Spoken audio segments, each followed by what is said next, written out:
Kali ini kita akan berbicara mengenai healthy boundaries, khususnya di dalam suatu relasi. Dan hal ini bisa berupa relasi pertemanan, relasi bisnis, atau relasi kekeluargaan. Saya akan membagi penjelasan mengenai topik ini ke dalam 3 video. Di video pertama, saya akan menjelaskan tentang pentingnya boundaries yang sehat dan apa bedanya dengan boundaries yang tidak sehat di dalam suatu hubungan. Di video kedua, minggu mendatang saya akan membahas mengenai tipe-tipe boundaries, dan di video ketiga saya akan membahas mengenai cara-cara mengembangkan boundaries yang sehat. Kita mulai sekarang. Boundaries atau batasan yang sehat dalam hubungan adalah limit atau garis jelas yang kita buat yang memberitahu kita di mana harus berhenti dan kapan harus memulai. Mempelajari cara mengatur dan mempertahankan batasan dapat mengubah banyak aspek kehidupan Anda, mulai dari pekerjaan, pertemanan, hubungan keluarga, hingga hubungan romantis Anda. Batasan ini akan menolong kita untuk menghormati ruang pribadi dan tingkat kenyamanan para pihak dalam suatu relasi. Batasan ini juga akan membantu kita mengetahui apa yang diharapkan dalam suatu hubungan. Dan yang pasti, dalam hubungan yang sehat, kedua pihak perlu memiliki harga diri yang sehat supaya bisa berpikir, merasa, dan bertindak secara bebas dan mandiri. Dalam hubungan apapun, boundaries akan menentukan identitas kita, tanggung jawab kita, dan kontrol kita terhadap diri sendiri maupun orang lain. Namun, memahami dan menetapkan batasan tidak selalu mudah. Boundaries kita untuk anggota keluarga bisa saja berbeda dengan boundaries untuk teman. Bagaimanapun, kita juga dapat belajar saling menghormati, melindungi, dan mendukung. Kita dapat menentukan siapa orang yang bisa mendekat kepada kita dan dalam cara apa saja dia bisa mendekat kepada kita. Demikian juga sebaliknya, kita juga bisa menjadi lebih yakin untuk mendekati orang lain dengan cara-cara yang disukainya.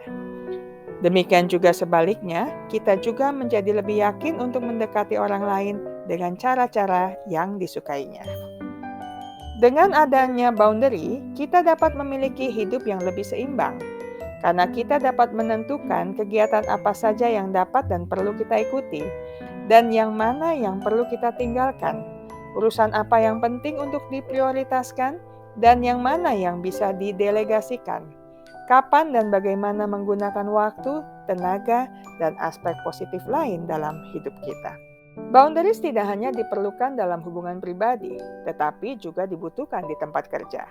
Ketika batas-batas kabur antara kehidupan pribadi dan pekerjaan, orang mengalami lebih banyak kelelahan emosional dan lebih sedikit kebahagiaan. Di sisi lain, menetapkan batasan terutama di dalam tugas pekerjaan dapat menyebabkan rasa pemberdayaan yang lebih besar. Boundaries yang tidak sehat seringkali cenderung terlalu kaku atau tanpa batas. Boundaries yang terlalu kaku akan sangat membatasi atau mengontrol orang lain secara berlebihan. Alhasil, terjadi keengganan atau penolakan untuk berbicara dari hati ke hati dengan pasangan atau teman. Bahkan bertemu pun kalau bisa tidak. Boundaries yang lemah tertampilkan ketika Anda mengalami kesulitan untuk mengatakan tidak kepada orang lain, sehingga Anda terkesan selalu siap siaga untuk mengambil alih tanggung jawab orang dalam segala hal. Tanpa batasan yang sehat, hubungan Anda akan menjadi beracun dan tidak memuaskan. Kesejahteraan Anda pun dapat terganggu. Anda mungkin akan merasa dimanfaatkan oleh seseorang yang berulang kali meminta atau meminjam uang tanpa pernah mengembalikannya. Anda mungkin merasa gusar ketika rekan kerja atau manajer Anda memonopoli waktu Anda atau mengabaikan kebutuhan Anda. Batas-batas yang tidak sehat di tempat kerja juga dapat mengganggu kualitas kehidupan pribadi Anda. Anda mungkin juga akan merasa kewalahan oleh stres jika Anda merasa perlu untuk menyelesaikan semua masalah emosional pasangan Anda. Atau jika orang tua terus mengganggu urusan pribadi Anda, sangat bisa dimengerti jika Anda mudah merasa jengkel. Hal serupa juga akan dirasakan oleh orang lain jika Anda terus mengabaikan batasan mereka. Anda berisiko membuat mereka merasa tidak nyaman dan merusak hubungan.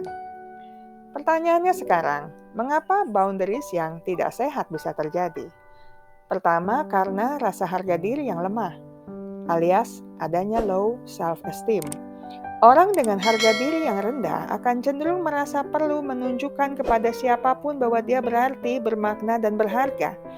Alhasil, dia sangat mungkin melakukan apa saja untuk terlihat orang lain. Dia pun mungkin saja membiarkan orang lain mengatakan apapun kepadanya atau melakukan tindakan yang sebenarnya tidak disukainya, tanpa berani mengungkapkan perasaannya yang sebenarnya. Kedua, kepercayaan diri yang rendah. Orang dengan boundaries yang tidak sehat tidak yakin bahwa dia boleh memiliki kebutuhan dan keinginan yang layak diperjuangkan. Dia selalu yakin bahwa orang lain lebih baik dibandingkan dirinya. Sementara dia sendiri tidak pantas untuk bersuara. Akibatnya, orang lain pun gagal mengenali ketidaknyamanannya. Ketiga, karena kebutuhan-kebutuhan internalnya. Ada orang dengan kebutuhan untuk dicintai dan diterima. Karena itu, dia sukar untuk berkata tidak atau menolak permintaan orang lain. Dia takut ditolak atau diabaikan, sehingga dia gagal membangun boundaries-nya. Ada orang dengan kebutuhan untuk merasa aman dan nyaman. Karena itu, dia enggan menghadapi konflik dan cenderung diam atau mengiyakan jika ada orang lain yang berbeda pendapat dengannya. Ada juga orang dengan kebutuhan mengontrol. Dia tidak segan untuk memanipulasi orang lain demi mendapatkan segala hal yang diinginkan. Keempat, tidak ada contoh yang tepat mengenai penetapan boundaries.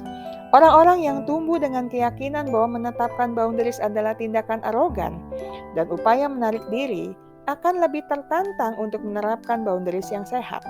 Sebaliknya, ada juga orang-orang yang akan beranggapan bahwa memasuki ruang pribadi orang lain adalah tindakan normal karena dia pun mengalaminya dalam keluarga. Saya selesai sampai di sini. Kita akan melanjutkan topik ini di minggu mendatang. Ingat baik-baik, kesehatan mental Anda sangat berharga. Jagalah, pertahankanlah dengan sekuat tenaga.